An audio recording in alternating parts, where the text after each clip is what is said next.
You are standing in a climate-controlled room of archives and you feel the hush of old paper and old power. You are taught to see the obvious story, the planter posed like a founder, his children arranged as trophies, the house servants placed like a living backdrop to a family portrait. That is the surface story, the image the powerful commission to make hierarchy look natural and inevitable.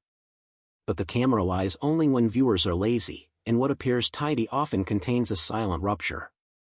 Look at the woman at the edge of the group, not staged into insignificance but standing in a way that should make those trained to read posture uneasy. In her right hand she holds a folded scrap of paper, small and deliberate, hidden in the dark fold of her dress yet caught by the lens with cruel clarity. That tiny fold is the hinge between submission and strategy, a private object smuggled into public performance to carry names, routes, symbols the oppressor will not anticipate. This is not accident, it is craft. The enslaved understood constraints and learned the grammar of concealment. They encoded messages into quilts, songs, and even into the props of portraits that pretended to show their submission. If you want to learn to decode power, begin here. Study the small deviations, the ways a hand bends, the angle of a gaze, the negative space left by portraits that speak the sentence the powerful intended while a single element rewrites the paragraph. We will treat this photograph as a failed cover-up, a performance that backfired precisely because it became the carrier for subversive truth. You will learn the slow art of archival forensics, how to interrogate ledgers, how to read prices as threats, how to detect urgency hidden in a rushed bill of sale. This work does not flatter, it forces you to see how institutions manufacture memory and how they manufacture amnesia to shelter crimes under polite records and neat handwriting.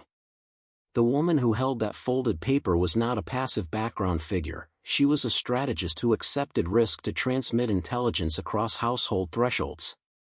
When you learn to read that risk you begin to see how systems conceal vulnerability inside performance and how knowledge of those seams becomes a form of power that can never be fully contained. You must understand the economy that made such concealment necessary, the legal architecture and the culture of surveillance that treated human beings as assets and managed them through records and rituals. Plantation account books read like balance sheets for life, columns for names, ages, valuations, and notations that convert kin into capital.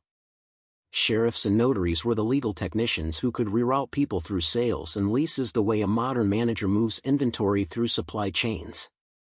Vagrancy statutes and property ledgers are not neutral facts, they are tools crafted to remake freedom into conditional permission. They create a legal fog where the insolent can be vanished by paperwork and a hurried seal. The portrait we study sits within that legal fog. It is a public performance meant to reassure creditors, neighbors, and church authorities that order is intact. Yet order depends on narrative, and narratives can be rebutted if someone understands how to read marginalia and small marks that betray the panic beneath the surface calm. Jonathan Ashford writes to his brother about unsettling incidents. He notes increased supervision and the need to stamp out dangerous notions, language that admits fear while masking the instrument of removal, sale, exile. Those sales are the state-assisted erasures. They relocate suspects southward to markets where inquiry dies. They sever networks and punish dissent through displacement. But the displaced carry memory, and some refuse to be erased. They place evidence into unlikely places. They fold maps into palms during photographs and hope the lens will betray the secret when the men arranging the scene never expect it. The system of surveillance learns to scan for open revolt, but it is blind to the quiet acts of misdirection, the folded paper, the coded stitch, the song that carries a timetable for movement. If you seek mastery here, practice reading documents sideways, trace a hurried sale, find the sudden gap in household payrolls, follow the arrival of a new buyer and the disappearance of a woman who once arranged the master's domestic life. Every ledger is a battlefield, every purchase a strategic move, and the men who kept these accounts thought they had created a foolproof archive. They did not anticipate that the human trace resists being fully accounted for, that hands can hold maps and eyes can store routes, and that a photograph meant to naturalize hierarchy can become the proof of organized liberation. The photograph is a mirror and a map at once. It reflects the public claims of power while secretly transmitting coordinates for escape.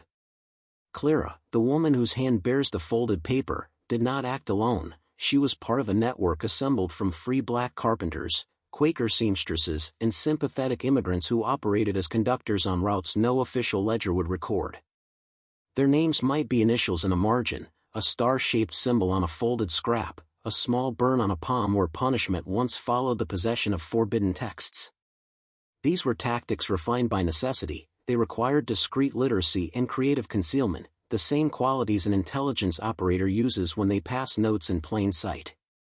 The enslaved and their allies developed a code book of everyday gestures, a grammar of discreet signs, a set of places and faces that meant safety or danger to those who knew how to read them. Clara's paper contained stars and initials and crude lines that mapped safe houses and sympathetic names. It was small enough to hide in a portrait and brave enough to be photographed into posterity. When you study resistance, you stop looking for grand declarations and you start noticing small calibrated risks taken in full view. You notice how an entire network can be concealed inside domestic chores and daily routines. The men who profited from slavery weaponized law and public ritual to neutralize dissent, yet their rituals included moments when a servant might be permitted to hold a prop, a tool that could be repurposed to transport clandestine knowledge. If you want to dismantle institutional amnesia, build methods to triangulate data across sources, cross-reference a rushed bill of sale with a notary entry and a church ledger and a whispered family memory.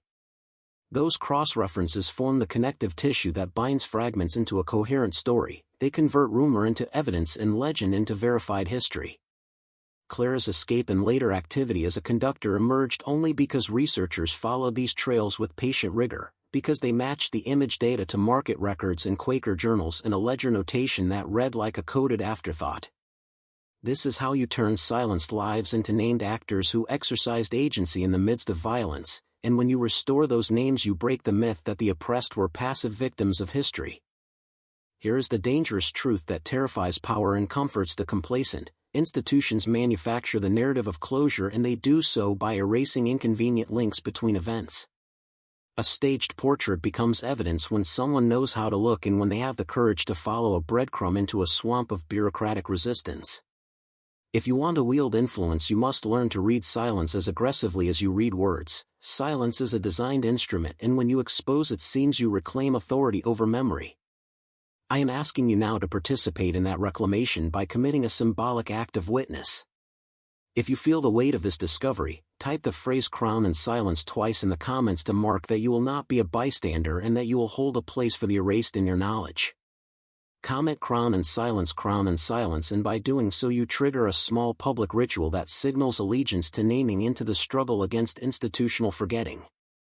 This is not performative, it is tactical. It aligns individual memory with collective responsibility, and it trains the algorithm to amplify stories that otherwise remain buried. Back to the archive. Systems of power rely on neat records. They prefer lists and dates because lists and dates create the illusion of completeness and therefore of legitimacy. But lists have holes and dates have margins, and those margins are where resistance writes its traces. You will find urgency in a note that says troubled incidents, and you will find panic in a rushed sale that underprices human life.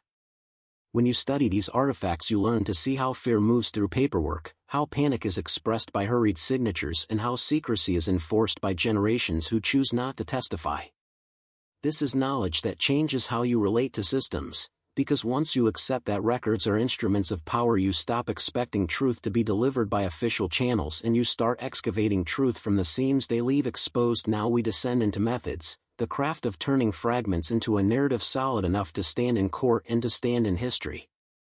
Multispectral imaging reveals ink traces invisible to the eye and allows a tiny folded scrap photographed in a portrait to return its secrets in the form of faint markings and initials. But technology alone is not sufficient. It must be paired with human networks of expertise, historians who know which archives to query, genealogists who can connect descendants, and community memory keepers who remember the unsaid. The work that freed Clara's map from obscurity required travel across cities and disciplines. It demanded the patience to read notaries and the stubbornness to follow a trail that officials had deliberately tried to erase. Follow the chain, start with the photograph, enhance it, then move to plantation ledgers, then to sale records and market towns, then to Quaker correspondence and conductors' journals, and then to the oral histories preserved in families that treasure the story without public recognition. Each step validates the previous one. A ledger entry corroborates a notation and a correspondence confirms a name found as initials on a map. Understanding how networks function beneath oppressive systems is also a strategic lesson for anyone seeking mastery over institutions. You learn to map flows of people, money and messages so that you can anticipate where concealment happens and how to pierce it. Clara's map named a carpenter, a seamstress and an immigrant innkeeper. These were nodes in a network that operated because they had trust capital and access to spaces officialdom could not see. The enslaved used that trust capital to orchestrate escapes and to create channels of information that were resilient to the violent tactics used by slaveholders to disrupt them. When you decode such networks, you realize that the most potent resistance is often distributed in quiet. It is not a single dramatic act but a sustained effort of many people who accept risk for the sake of others. Institutional manipulation seeks to flatten stories into sanitized narratives where no culpability remains and no agency is recovered for those who resisted.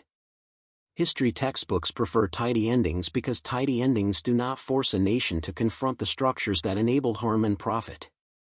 But the archives will not surrender without pressure. They yield their secrets only to interrogators who refuse comfortable myths and who systematically compare documents across jurisdictions and decades. You must learn to distrust the comforting language of neutrality in records because that neutrality is often the language of protection for perpetrators.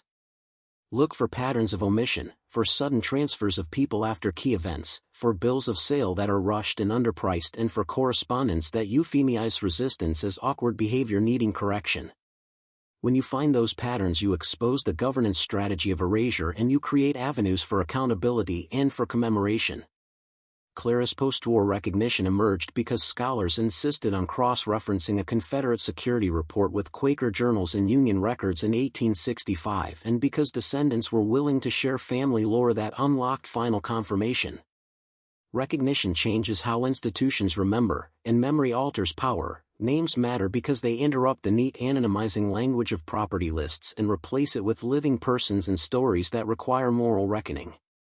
This is not sentimentalism, it is the foundation of structural critique and of restorative action. Naming forces institutions to account and it empowers communities to demand reparative measures for harms that linger in social formation. Now imagine applying this method to other apparent certainties, to portraits and ledgers, to minutes and inventories across time. Imagine recovering names from the margins and connecting them to living descendants who hold stories that institutional archives ignored or suppressed. This practice is both a scholarly discipline and a moral duty. It rewrites history from the vantage of those who acted in defiance and restores to them the dignity of agency.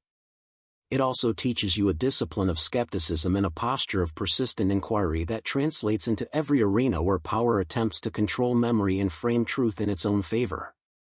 When you learn to read the seams, you gain a powerful skill set. You can expose manufactured consent, you can reveal how narratives were constructed to justify oppression, and you can craft counter-narratives that reconfigure public understanding.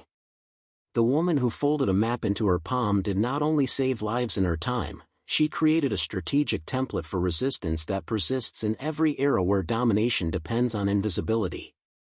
To remember her is to reclaim a mode of power that defies erasure, and to practice that memory is to commit to a lifelong craft of seeing, naming and restoring those who history tried to forget. Carry that lesson forward, train your eye, train your patience, and do not let institutions dictate what counts as truth when you can excavate it from the seams left by those who resisted in plain sight.